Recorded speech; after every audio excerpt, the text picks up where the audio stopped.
Hello friends, welcome to my YouTube channel. इस video को देखने के लिए आपका थैंक्स। एक्सरसाइज 8.2 से क्वेश्चन नंबर 6 करेंगे। During a sale a shop offered a discount of 10%। कोई एक शॉप है, कपड़ों की शॉप है, और उसने सेल के दौरान, देखिए फ्रेंड, सेल एक ऐसा मौका होता है जब कोई दुकानदार किसी भी आइटम के ऊपर कुछ परसेंट का डिस्काउंट देता है। डिस्काउंट का मतलब होता है छूट। छूट का मतलब ये है कि जितना भी उस आइटम के ऊपर प्राइस लिखा हुआ होगा, जैसे हम शोरूम में जाते हैं, शर्ट के अगर आप ऊपर देखोगे तो उसका टैग लगा होता है, टैग के ऊपर उसका एमआरपी लिखा होता है या प्राइस लिखा होता है, उसको बोला जाता है मार्क्ड प्राइस। मार्क्ड प्राइस यानी कि जो उसके टैग के ऊपर दुकानदार ने खुद लिखा है। क्लियर। अब उस मार्क्ड प्राइस के ऊपर वो कुछ परसेंट आपको डिस्काउंट दे देता है। मान लीजिए 2000 रुपीज़ किसी भी चीज़ के ऊपर लिखा हुआ है। मान लीजिए एक शर्ट है, उसके ऊपर 2000 रुपीज़ लिखा हुआ है, तो इसका मतलब ये 2000 रुपीज़ उसका मार्क्ड प्राइस है। अब वो दुकानदार इसके ऊपर 15% का डिस्काउंट दे रहा है। तो 15% का डिस्काउंट का मतलब ये हो गया कि मुझे इस 2000 का 15% कम देना होगा। कम देना होगा तो पहले ये पता होना चाहिए कि 15% होता कितना है। तो 15% पहले मैं इसका निकाल लूँगा 2000 का। देखिए 20 से 20 कट गई, 20 × 15 हुआ 300। तो 300 रुपीज़ जो है वो 15% है 2000 का। तो मैं क्या करूँगा, 2000 में से 300 को माइनस कर दूंगा। तो माइनस करेंगे तो 1700 आएगा। तो मुझे वो शर्ट 1700 रुपीज़ में वो दुकानदार सेल कर देगा। इस तरह से हमें ये सेल के जो होते हैं डेज, उनके अंदर हमें ये बेनिफिट मिलता है। कंपनी जो है ये सेल का जो स्ट्रेटजी है वो अपनी सेल को बढ़ाने के लिए इस्तेमाल करती हैं, या फेस्टिवल सीजन के अंदर जनरली कपड़ों के ऊपर या फर्नीचर के ऊपर या तरह तरह की चीज़ों के ऊपर कंपनीज जो हैं वो डिस्काउंट ऑफर करती हैं। तो देखिए, during a sale a shop offered a discount of 10% on marked price of all the items. किसी दुकान के अंदर या किसी शोरूम के अंदर सभी आइटम्स के ऊपर 10% का जो है वो डिस्काउंट ऑफर किया गया था। What would a customer have to pay, किसी कस्टमर को कितना पैसा चुकाना होगा for a pair of jeans, एक पेयर जीन्स। देखिए फ्रेंड, यहाँ कंफ्यूज नहीं होना है। पेयर ऑफ जीन का मतलब एक ही जीन है जो आप पहनते हो, एक जिसको जीन्स वाली पैंट बोलते हैं वो एक। पेयर का मतलब होता है क्योंकि उसकी दो टांगें होती हैं इसीलिए उसको पेयर ऑफ जीन्स बोला जाता है। जैसे सॉक्स होती हैं आपकी, सॉक्स को पेयर ऑफ सॉक्स बोला जाता है, कभी भी सिंगल सॉक्स तो मिलेगी नहीं, तो पेयर ऑफ सॉक्स बोला जाता है वो। तो इसीलिए जीन्स एक ही है। फिर बोलता है have to pay for a pair of jeans marked at ₹1450। अगर उस जीन के ऊपर मार्क्ड प्राइस लिखा हुआ हो 1450 एंड टू शर्ट्स, और दो शर्ट्स आपको खरीदनी हो जिनके ऊपर मार्क किया गया हो 850 ईच, जिसके ऊपर हर एक शर्ट के ऊपर 850 रुपया लिखा गया हो। तो कहने का मतलब ये है, एक जीन्स खरीदनी है और दो आपको शर्ट खरीदनी है। तो अब ये क्वेश्चन होगा कैसे। सबसे पहले तो हम वो लिख लेते हैं जो हमें गिवन है। देखिए, मार्क प्राइस ऑफ जीन लिख लेते हैं सबसे पहले तो। मार्क्ड प्राइस ऑफ जीन्स कितना दिया गया है हमें, 1450 रुपीज़। 1450 रुपीज़।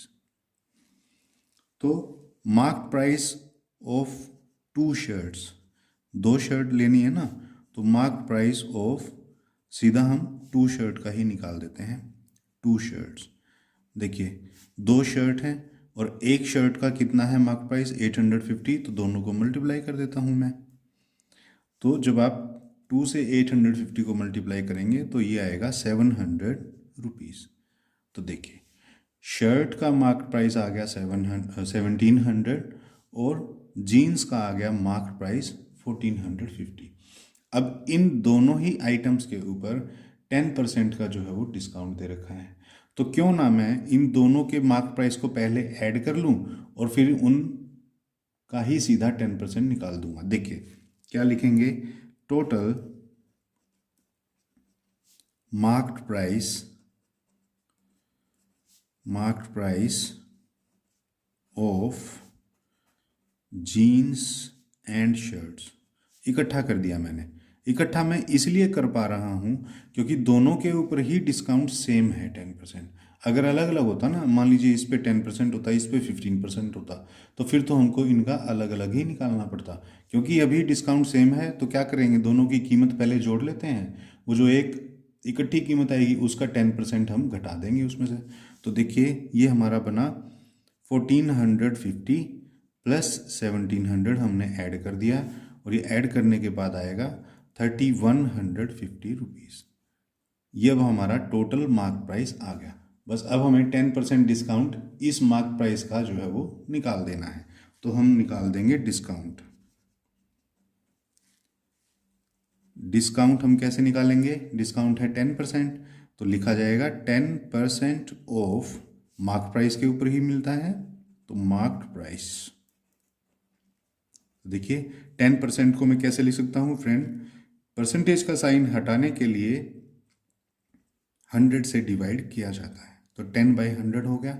ऑफ की जगह लगाया जाता है मल्टीप्लिकेशन, और मार्क प्राइस हमारा आ गया है यहाँ 3150, यानी कि 3150 रुपीज़।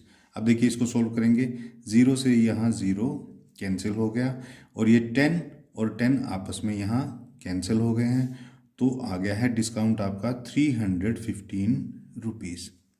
डिस्काउंट आ गया है हमारा 315 रुपीज़। तो अब मुझे क्या करना होगा, मुझे अगर ये पता लगाना हो कि कस्टमर को कितना पैसा अब उनको देना होगा, तो क्या करना होगा, जितना मार्क प्राइस है दोनों का उसमें से ये मैं घटा दूंगा, क्योंकि ये मुझे डिस्काउंट मिला है। डिस्काउंट मतलब पैसे में छूट मिली है कि मुझे इतना नहीं देना, इसमें से ये मैं माइनस कर दूं, उतना पैसा मुझे देना होगा। तो बस हम लिख देंगे कस्टमर हैज़ टू पे, कि जो कस्टमर को देना पड़ेगा, कस्टमर हैज़ टू पे क्या होगा, मार्क प्राइस माइनस डिस्काउंट। ये हमारा एक तरह से फार्मूला होता है फ्रेंड। इनके ना मार्क्स होते हैं, अगर आप ये नहीं लिखोगे और सीधा ही कैलकुलेशन करके दे दोगे तो कम से कम आधा मार्क्स तो हमारा ज़रूर कट जाएगा। तो इसीलिए पहले आपको फॉर्मूले के रूप में बताना होता है कि नेक्स्ट स्टेप में आप क्या करने वाले हो। तो देखिए मार्क प्राइस है हमारा 3150 रुपीज़, और उसमें से मुझे माइनस करना है 315 रुपीज़।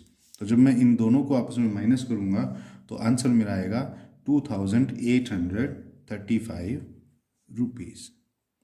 तो बस हम लिखेंगे फाइनल आंसर में, so the customer has to pay is equal to 2835 rupees. तो फ्रेंड ये था क्वेश्चन नंबर 6। आई होप ये क्वेश्चन आपको अच्छे से समझ में आ गया होगा। तो फ्रेंड अगर वीडियो आपको अच्छी लगी हो, क्वेश्चन आपको अच्छे से समझ में आ गया हो, तो प्लीज़ इसे लाइक कर दीजिए, शेयर कर दीजिए, अपने क्लासमेट्स के अंदर इसे पूरा शेयर कर दीजिए, और चैनल को आपने अब तक सब्सक्राइब नहीं किया है तो प्लीज़ चैनल को सब्सक्राइब कर लीजिए। तो मिलते हैं क्वेश्चन नंबर 7 के लिए नेक्स्ट वीडियो में, तब तक के लिए थैंक यू।